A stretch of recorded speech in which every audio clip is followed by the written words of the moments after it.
Do you feel responsible? For what?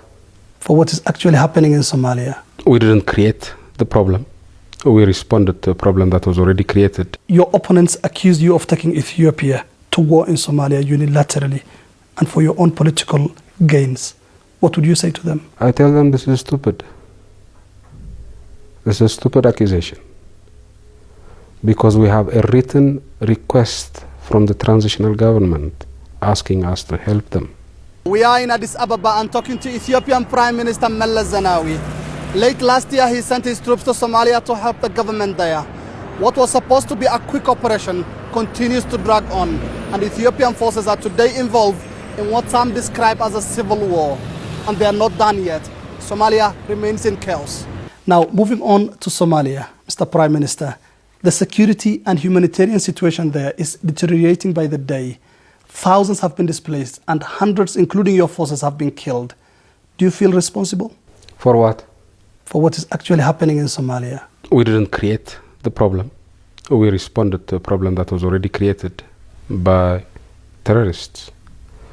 We responded at the explicit request of internationally recognized government, and we responded after the provocation of a repeated declaration of jihad against us.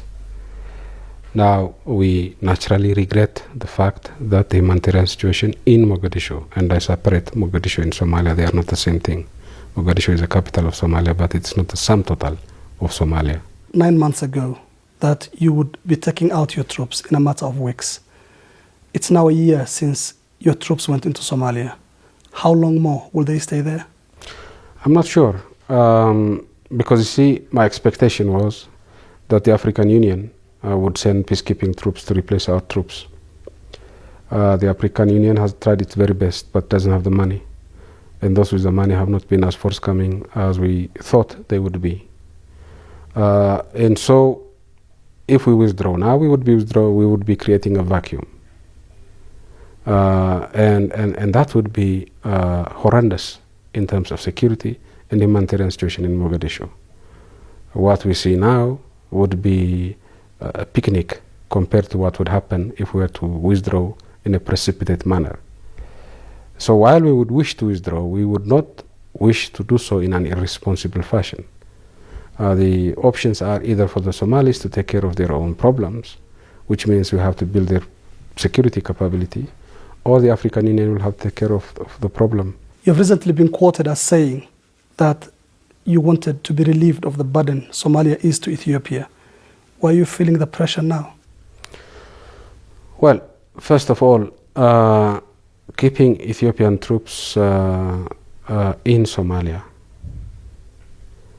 in and of itself is something that I do not wish to do under any circumstance. I would not want to have Ethiopian troops in any of the neighboring countries. That's not where they were supposed to be. We were forced by circumstances to send our troops. But the intention should be to withdraw at the earliest possible moment as a matter of principle. That should be the policy. And so that is one of the primary reasons. Secondly, we have covered the cost of our troop deployment in Mogadishu and Somalia from the very first day. Not a single cent of assistance has been given to us by anybody to cover the cost that we are incurring in Somalia. Now, Ethiopia is a poor country.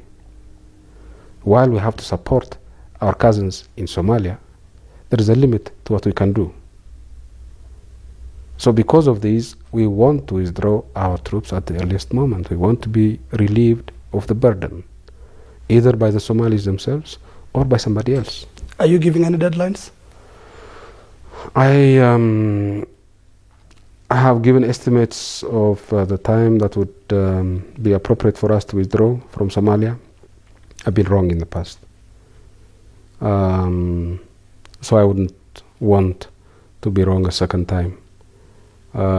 So I would simply limit myself to saying, if we can withdraw tomorrow early in the morning, we would never delay it until noon.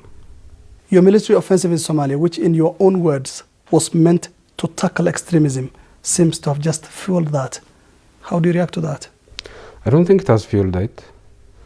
The extremists were in control of practically all of Somalia with the exception of Baidoa. Now they are restricted to 2.5, 3 districts of Mogadishu. As you probably know, Mogadishu has 13 districts. 10 to 11 of these districts are peaceful. The bulk of Somali territory is peaceful. So I don't think terrorism has been fueled by our intervention. What can be said is we have not succeeded in fully stamping out terrorism in Somalia. And there is some ways to go before we can say so. Mr. Prime Minister, your forces have been accused of human rights abuses. What do you have to say in their defense? I think this whole approach about so-called human rights abuses in Somalia and Mogadishu, to me, is indicative of the flaw in the whole system of human rights reporting. You have international human rights organizations, some of whose staff are based, let's say, in Nairobi, who have never been to Somalia, who have never been to Mogadishu. They have their friends in Mogadishu who may have their own access to grind, but they carry this title, Human Rights Organization in Somalia. They give them their report. These are allegations. They collect this report in Nairobi and pass it on to New York or whatever. These are again allegations. Once they have been published, they stop being allegations and they become facts. This whole system of human rights reporting, to me, is open to abuse, and it has been abused in the case of Mogadishu to the hilt. But there's been evidence, video evidence, linking your soldiers to killings of civilians. I haven't seen any such evidence. Mr. Prime Minister, you also told this program, when you spoke to us last, that you would not be sucked into a civil war in Somalia. Are you not engaged in one already? This is a war between those who want to have peace and stability in Somalia and those who want to impose their version of Islam on the Somali people. And we are supporting the Somali people. How do you feel about supporting a government that doesn't have the support of many in Somalia? Again, who is saying who has support in Somalia? There has not been a free and fair election in Somalia for many years, even before the fall of Siad Barre regime. So the only thing we can go by is the opinion of opinion makers, clan leaders, elders, and so on and so forth. We have to base our assessment on what the opinion makers in Somalia, the elders, the clan leaders say. And the bulk of them support the transitional government. I know there are those who oppose it, and their views have to be respected so long as they are expressed peacefully. But that doesn't mean that the TFG is not accepted by Somalis. Now, moving on, your opponents accuse you of taking Ethiopia to war in Somalia unilaterally and for your own political gains. What would you say to them? I tell them this is stupid. This is a stupid accusation. Because we have a written request from the transitional government asking us to help them. That's the first point. Secondly, the jihadists in Mogadishu did not declare their jihad against Ethiopia in hiding. They did it in front of the international media. And they didn't do it once, they didn't do it twice, they did it many times. So these are a matter of public record. If people ignore these facts and come up to their conclusions, then what else is there to say? You have often been hailed as belonging to a crop of young and progressive African leaders. Today your forces are fighting in Somalia. They're also fighting rebels within your country and might be even fighting very soon conflict with Eritrea. Is this what you want to be remembered for? Well, let's separate the issues. As far as Eritrea is concerned, as I told you earlier on, I don't think there's going to be war between Eritrea and Ethiopia. And I'm sure that there won't be any war initiated by Ethiopia. Now, as far as the conflict in Somalia is concerned, here again, one has to remember how we got into it. The internationally recognized government of Somalia, in a written invitation sent to Ethiopia, asked for our assistance.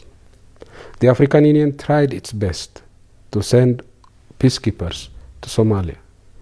It didn't succeed.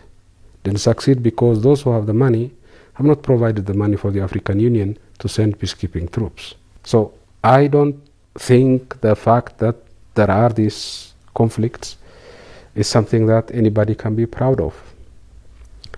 But we are living in a real world. And in a real world, you are sometimes forced to do things that you detest. Are you contemplating to step down as Prime Minister anytime soon? Yeah, I've said in the past that I expect this term to be my final term as a Prime Minister. And what would you do in your retirement?